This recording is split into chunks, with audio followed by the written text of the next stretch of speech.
Come on.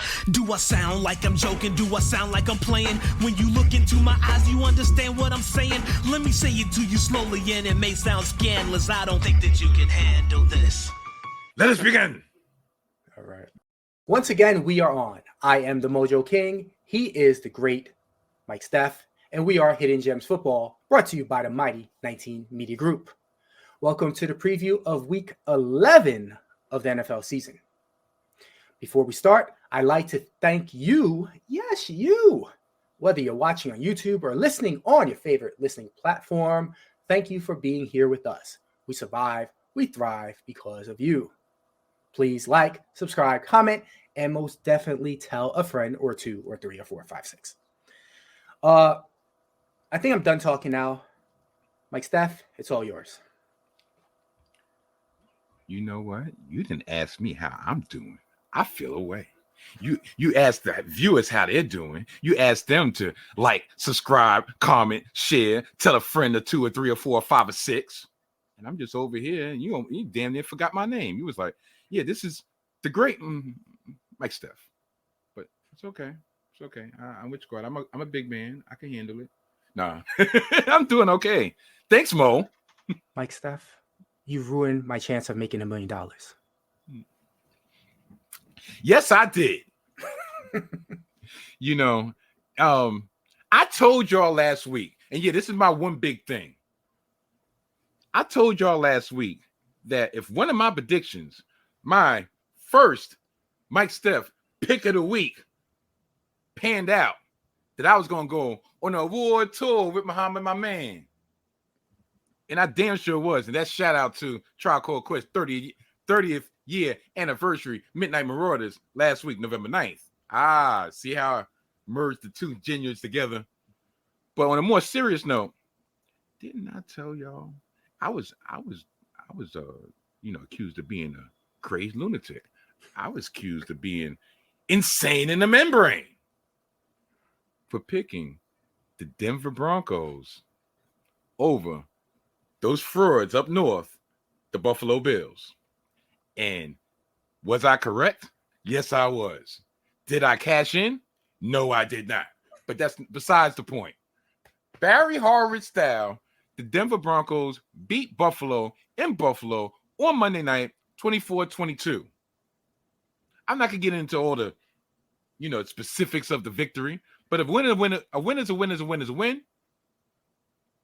And there is some type of luck involved, I'm not going to lie, because it took an idiotic penalty of 12 men on the field to overturn a missed field goal, a potential missed winning field goal, or winning missed field goal, however you want to determine it, for us to have for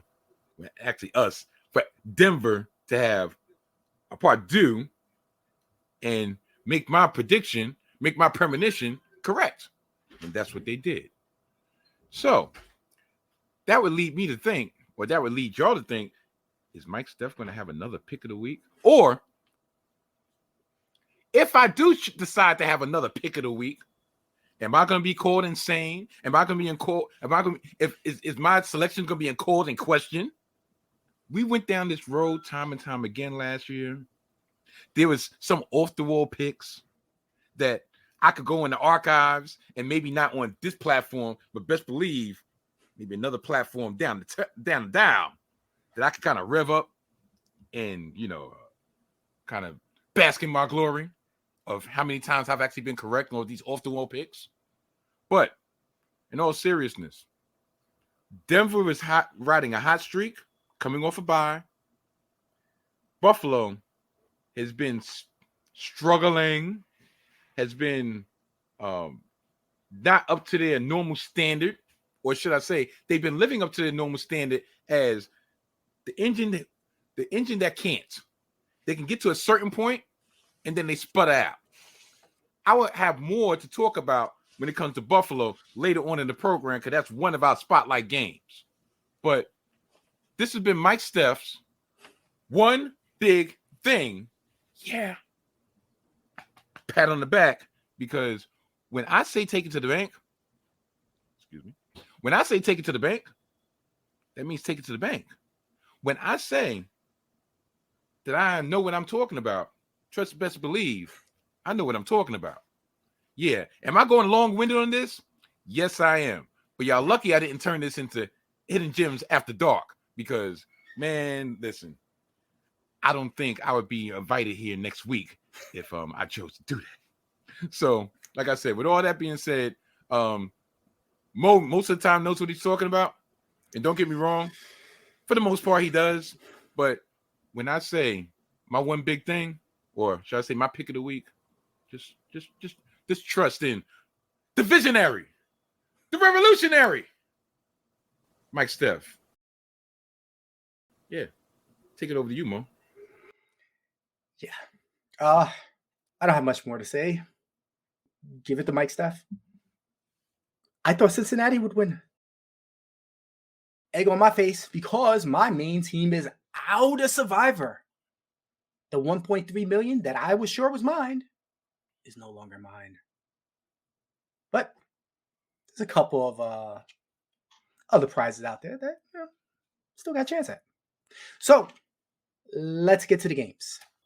All right, enough about last week. Let's move on to this week. Thursday night football. The 5-4 Cincinnati Bengals are heading to Baltimore to face the 7-3 Ravens. The Ravens are 3.5-point favorites. Vegas has the total at 46.5 points. That means the projected score would be Cincinnati 21.5, Baltimore 25. As far as injuries, there are not a lot of them, but they're significant. Last week, T. Higgins was out with a hamstring injury during practice, and it's unlikely for him to play this week. On defense for the Bengals, both starting defensive ends are questionable. Sam Hubbard has an ankle injury. Trey Hendrickson has a knee injury. On Baltimore's side, Odell Beckham missed practice because of a knee injury. I think it's just a Veterans Day off. I don't think there's anything serious about it. If Odell is out, they might have a problem in depth because wide receiver Devin DuVernay has a hamstring injury and he's been limited in practice. He's also the kickoff and punt returner, so that might complicate things.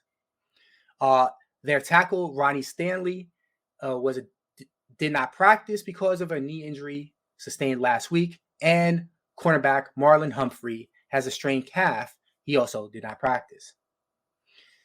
Mike Steph, what do you think about this game? Thursday is finally turning up a good game, Cincinnati at Baltimore. Well, both teams are coming off home losses this last week against teams that are currently in the playoff position. Start with the Bengals.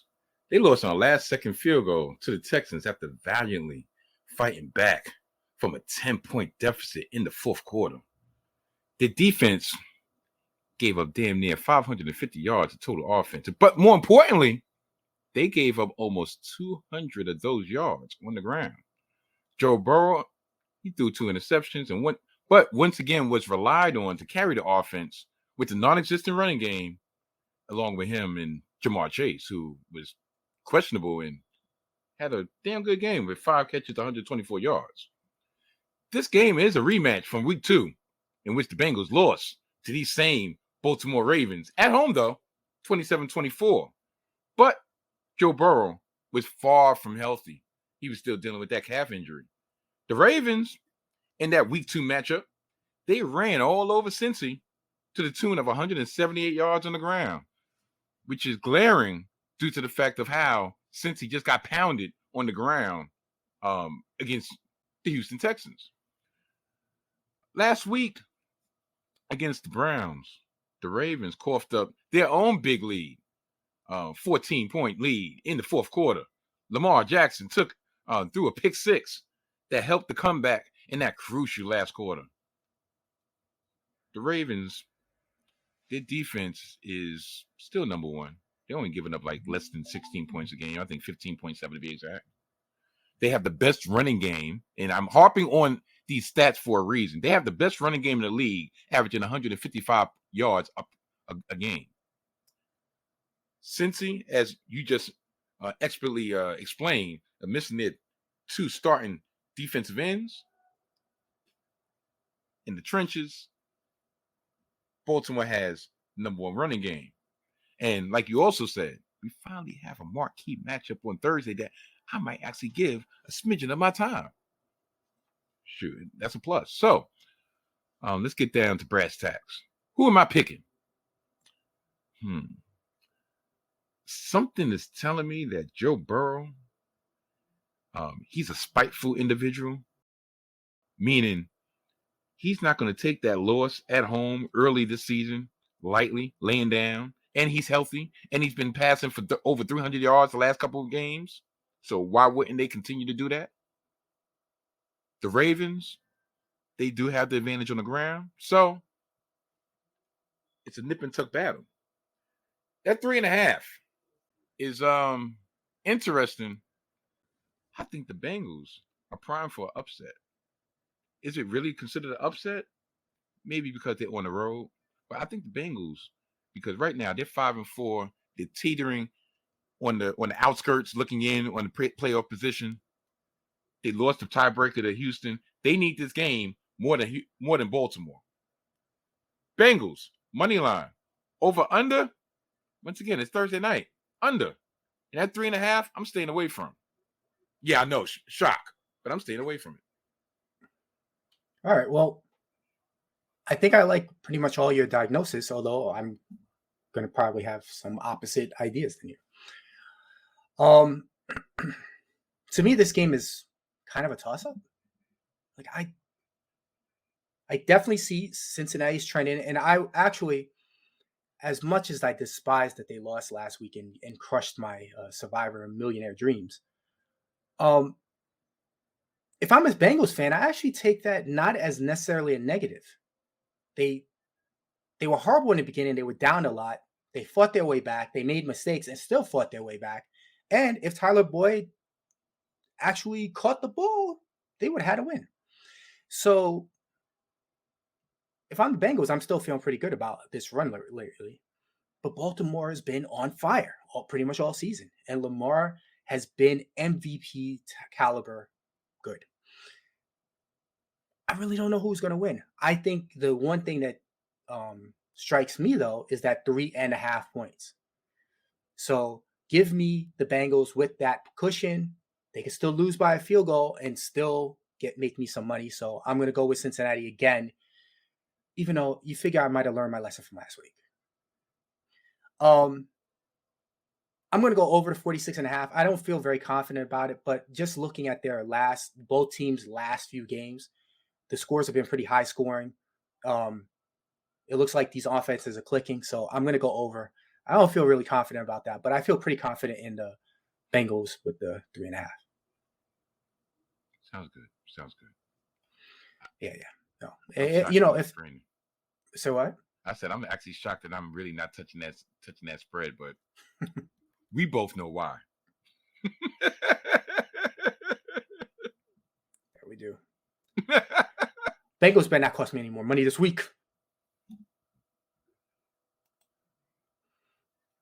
All right, let's move to a much friendlier game. Oh, by the way, just a little bit about Survivor. Pretty much everybody was on Dallas last week.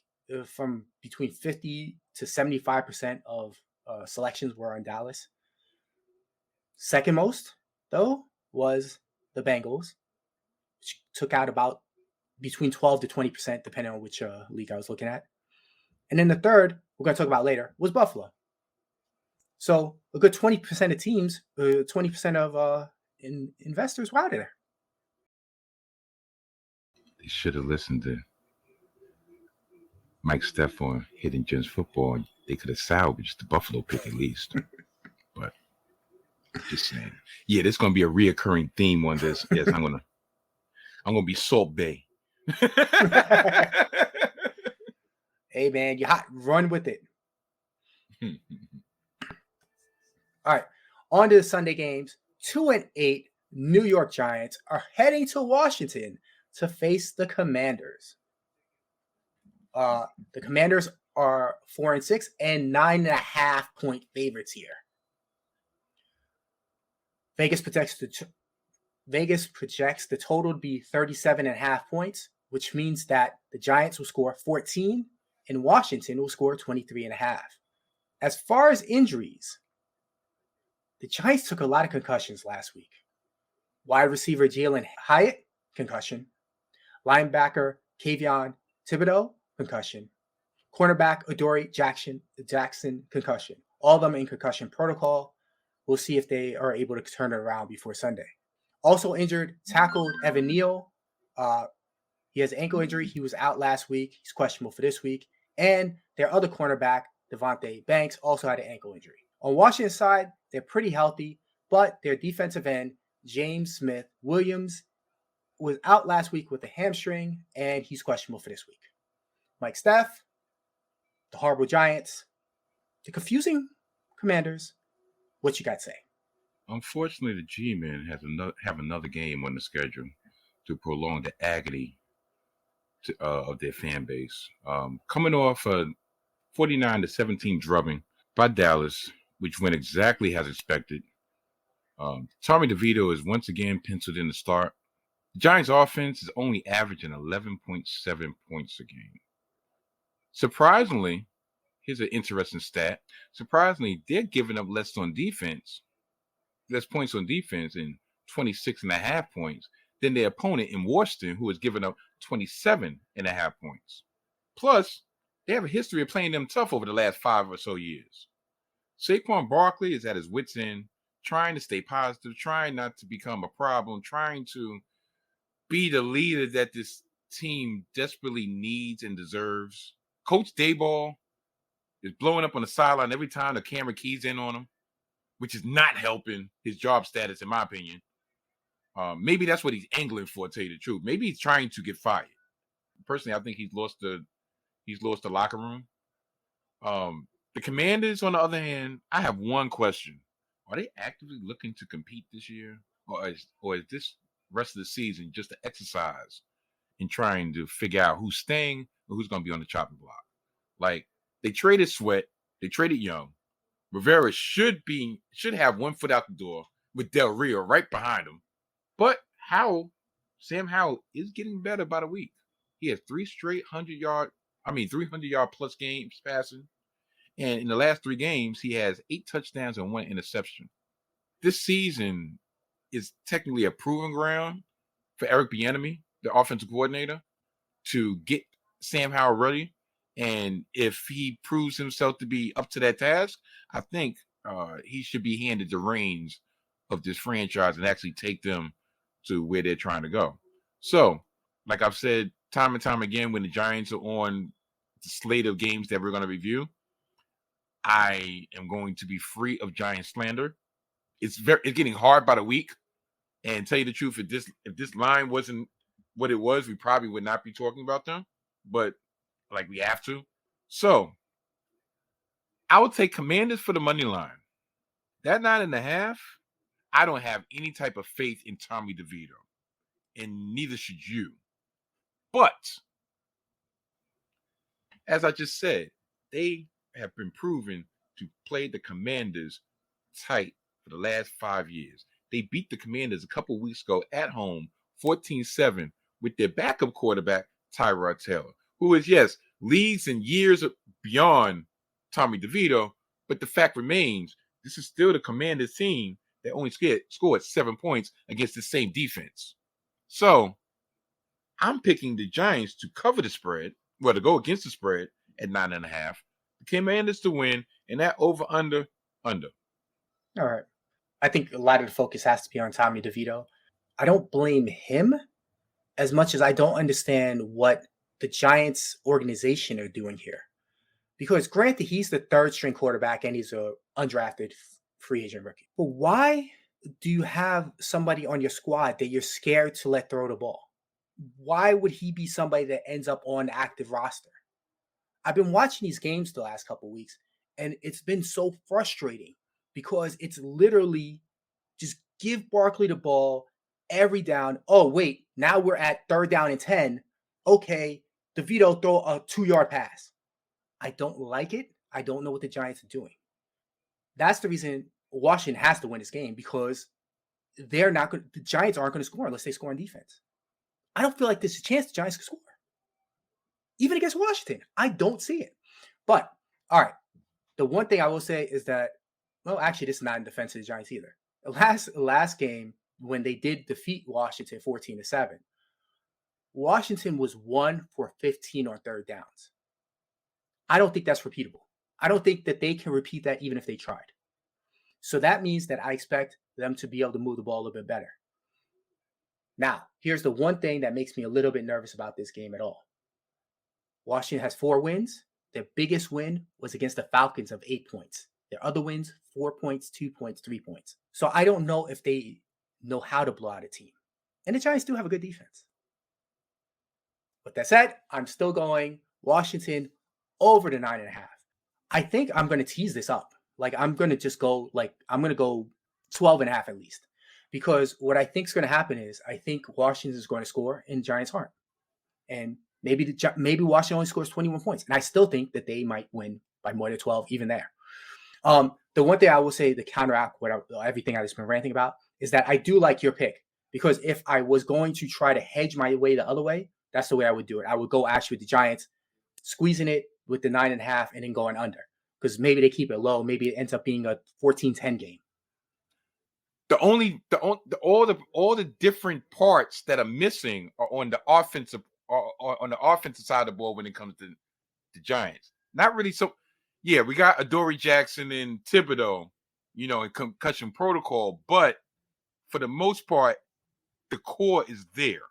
So, that's pretty much my thought pattern and why I'm saying the Giants are going to go against the spread. Since we're predicting how the game will go, I will tell you this. First half, the game stays close. Second half is when Washington runs away with it. Are you ready to step up your style without compromising the planet? Introducing the exciting partnership between BlueView Footwear and the 19 Media Group Network. Just visit bit.ly/BlueView19 to start your sustainable style journey. Our friends over at BlueView Footwear are renowned for introducing the world's first fully biodegradable sneaker. By using plant-based plastics, they are leading a revolution in cleaner materials and manufacturing. They have sleek and contemporary styles that cater to a wide range of tastes. BlueView Footwear believes that fashion and sustainability can coexist harmoniously. Explore their incredible collection of eco-friendly footwear by visiting bit.ly/BlueView19. If you let us know you made a purchase, we'll shout you out on our next show. Again, just visit bit.ly/BlueView19 today, and you'll see the ultimate collaboration of fashion, sustainability, and media excellence. Before we go to our final 2 main games, real quick, Survivor, I don't think many people have these teams left, but I wanted to ask if your opinion on these 3 games. You ready? Just who you would take in Survivor and if you think any of these spreads are crazy for some reason. Okay. All right. Tampa Bay is going San Francisco. San Francisco are 11.5-point favorites. Chicago is going to Detroit. The Lions are 9-point favorites. And Dallas is going to Carolina. The Cowboys are 10-point favorites. These are all in line for Survivor picks if anybody has them available. Which one would you take, or do you have an issue with any of those lines? I think, of course, the popular pick would probably be Dallas at Carolina because Carolina hasn't shown really anything. Now looking back, maybe they were the catalyst for Houston to actually put everything together after they had one victory against Houston. So that would be like the popular pick. I would probably lean toward San Francisco because they're at home. The way that San Francisco looked, it looked like they're getting things back together. They're getting healthy, and they're out for vengeance. So I probably would go for San Francisco. But that line concerns me a little bit. Yeah, Justin Fields is coming back for the Chicago team, so that's interesting in that one. Yeah, I'm pretty much with you. I think San Francisco and Dallas are the 2 teams that I think are definitely going to win. And I would lean towards Dallas just because Carolina has not shown up and Dallas beats the tar out of bad teams. Just like a bully that they are. Yep. Let's see if they beat a big team ever. Nope. Dallas is like the epitome of a fraud. Even though we're going to talk about the other epitome of a fraud, I think, right now. Yep. Here we go. All right. The Las Vegas Raiders are heading to Miami to face the Dallas of the AFC. All right. The 5-5 Raiders are going to Miami to face the 6-3 Dolphins. The Dolphins are 12-point favorites. The total is projected to be 46.5 points.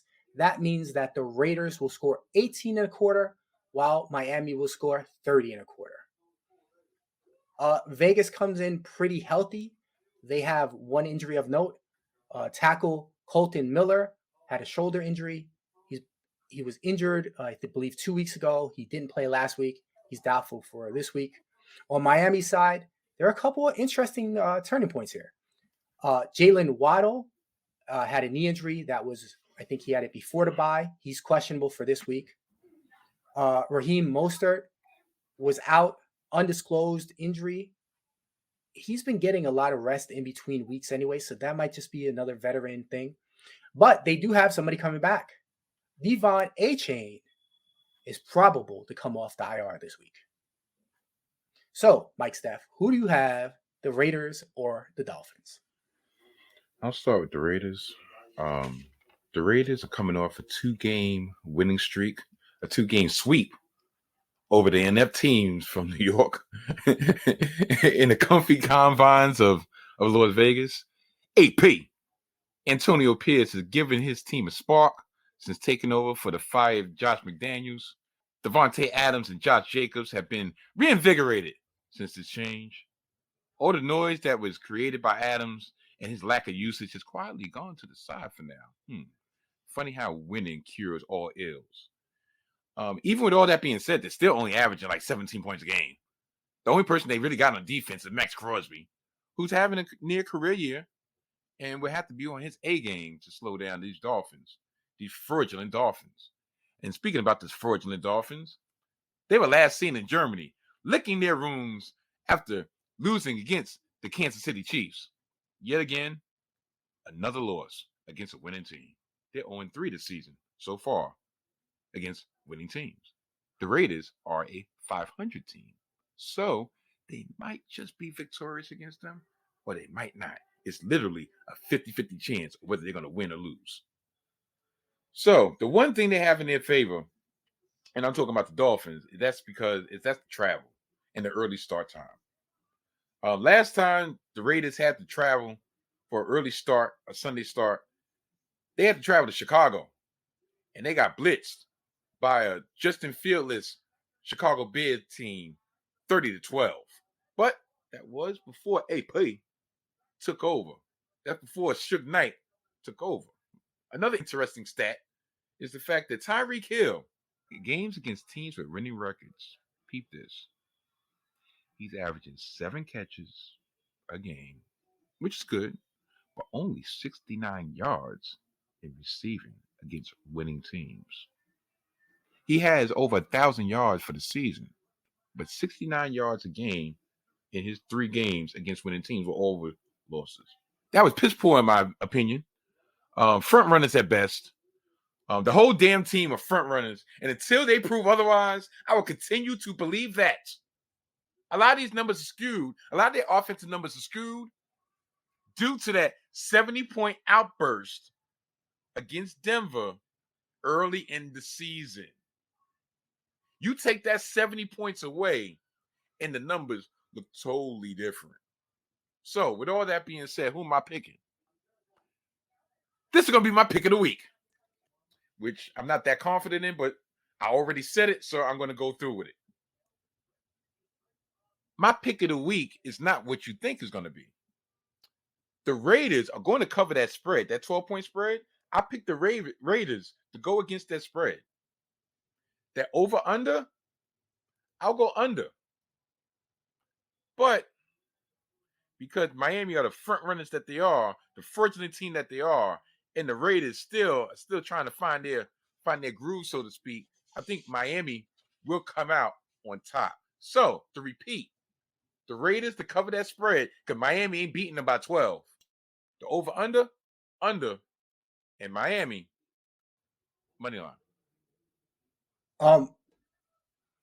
First of all, I agree with all your points about how the Dolphins are playing against good teams versus bad teams and winning teams versus losing teams. My problem is that the Raiders are 5-5.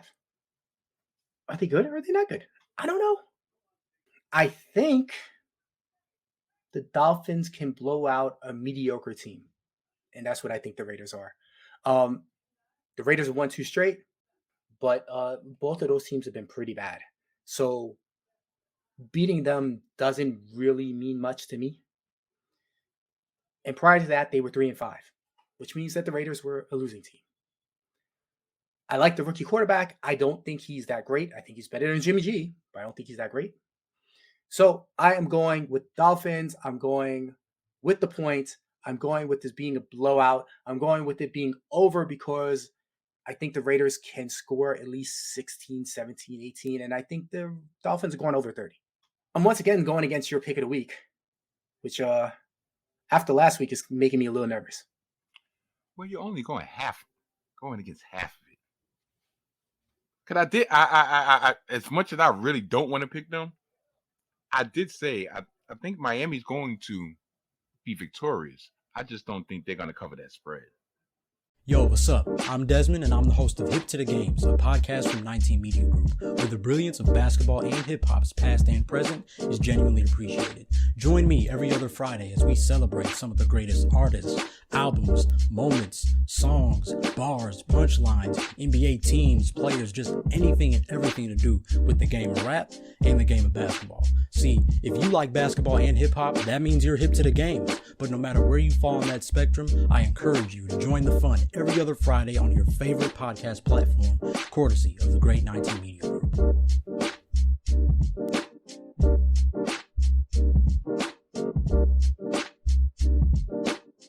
All right, moving on to the last game of the week, an important one for Hidden Gems football, at least for one half of us. That will be the New York Jets heading to Buffalo to face the Bills. The Bills are 5-5 and 7-point favorites over the 4-5 Jets. The total's projected to be 40.5 points. That means that the Jets would score 16 3/4 while the Bills score 23 3/4. As far as injuries, teams are looking pretty healthy. The Jets had no major injuries last week, although they did have a release that I'm thinking that you will talk about. And Buffalo has one major injury. Micah Hyde hurt his neck, and he is questionable for this week. So, Mike Steph, Jets or Buffalo? Buffalo 7-point favorites. What you say? Well, the Bills, they lost this past Monday night. Has expertly, which I had my little soliloquy earlier, how they lost against the Broncos in a mistake-laden game. They committed 4 turnovers, and Josh Allen continued his struggle with another 2 interceptions to bring his total to 11 for the year. Do you know he only had 14? I say only have 14 interceptions all last year. Well, he's way beyond that pace right now, halfway through the season with 11. This performance surely cost Ken Dorsey his job, his offensive coordinator job, as he was let go on Tuesday and replaced on an interim basis by Joe Brady. Sean McDermott has to be feeling weary about what's awaiting him if the bottom falls out. And sure enough, bottom is looking real tender down there. They've been on rapid descent to me since that game against Kansas City 2 years ago in the divisional round. Those 13 seconds have proven to haunt them. Frustration is rising within Stephon Diggs with only 3 catches and, more importantly, only 5 targets this past game. His brother, Trayvon Diggs, has been speaking out on social media, expressing his concerns of his brother, one would think, talking about, yo, he was never that dude before Stephon got there. Paraphrasing, but true. Like, nobody was looking at Josh Allen as an MVP candidate before Stephon Diggs got there. Nobody was looking for Josh Allen to be on the cover of Madden. I wonder if this is part of the Madden curse. Interesting. Now, for the Jets, what can we say about my New York Jets? This past Tuesday, they released running back Michael Carter. Some would say that it's the direct cause for his release was punishment for the cut block in Sunday night's game, but I believe that was like just the icing on the cake because he's had a disgruntled relationship with the coaching staff since like week 2, week 3. They saw him on the sideline having an animated conversation with the running backs coach. So they finally cut bait with him. That opens up more time for Dalvin Cook, and more importantly, opens up more time for Izzy Abanaconda to be featured in a little bit more of a role and to take advantage of Izzy's explosiveness. CJ Uzama and Alan Lazard have been awful. If it's not committing penalties, not committing illegal blocks, not holding penalties, not juggling the ball, not false start. These two players were brought to the team to be veteran stalwarts. CJ last year, Alan Lazard this year. Alan Lazard does not work without Aaron Rodgers. And it's almost like this whole season, Alan Lazard is like, look, my man is not behind center. Look, I'm giving less effort than possible, as least amount of effort as possible, but it's neither here nor there. To me, in an offense that hasn't scored a touchdown in the last 11 quarters, that's going on 3 full games, and only 8 touchdowns for the entire year. If anybody thinks I'm betting against my Jets or picking against my Jets, they're dead wrong. Dead wrong. Extremely wrong. You know, I told y'all, when it comes to my Jets, I'm very biased. So y'all can take that with a grain of salt. Salt Bay, if you will. So, Buffalo is not beating us by 7 points. I'm not even saying Buffalo is not going to beat us. I'm not picking Buffalo to beat us, but I'm not saying Buffalo can't beat us. But they're not beating us by 7 points. So, just to cover the spread, Jets money line, and that over-under, sorry, I just kind of laid out the fact that my team can't score. But it's been proven fact that we could have Josh Allen's number. He's going to cough it up at least a couple times. He coughed it up 4 times in the season opener, and I would say he's going to probably cough it up at least 3 times on Sunday. So, over, under. Buffalo's confusing because they are Jekyll and Hyde, and they are Jekyll and Hyde within the same game. Josh Allen will make these drives look so easy and then just do something horrendous. They're a mystery. The Jets play this team tough, consistently, but as I've said over these weeks, Zach Wilson is pretty bad. This game is almost impossible for me to predict because I don't know what to expect from Buffalo. I know what to expect from the Jets, and that's not much on offense and a pretty good defense.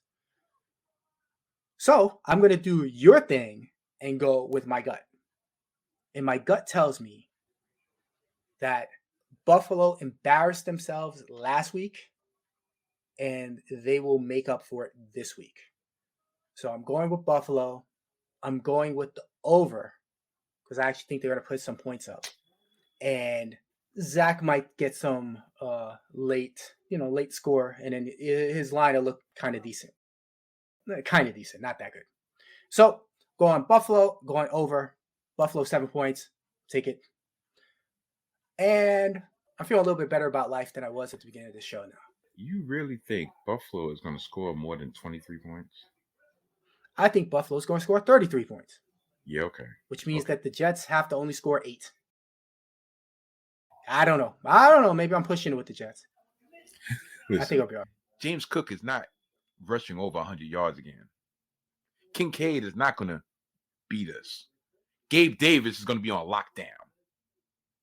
We're going to force Josh Allen to throw those Hail Mary passes into the waiting arms of Isaiah Whitehead like he did in week 1.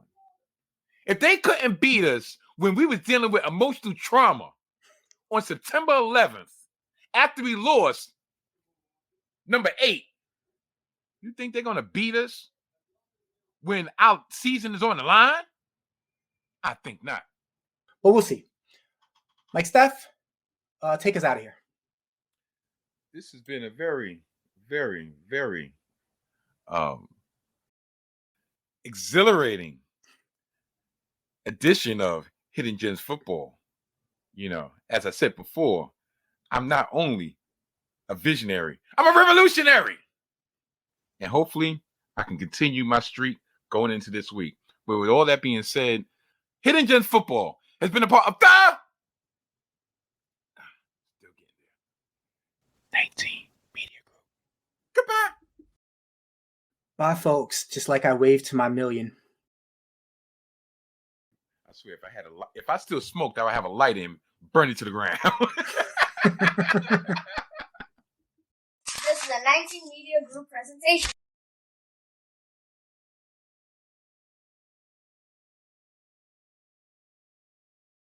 Shoot. Do you know I'm almost reaching the anniversary of 1 year, no cigarettes? Oh, really? Yeah, that's the date. Oh, congratulations. Yeah, that's a very important date for me for various reasons. That's the day that my life changed for the better. That day right there. So it's almost a year, so yeah. All right. Keep on keeping on, brother.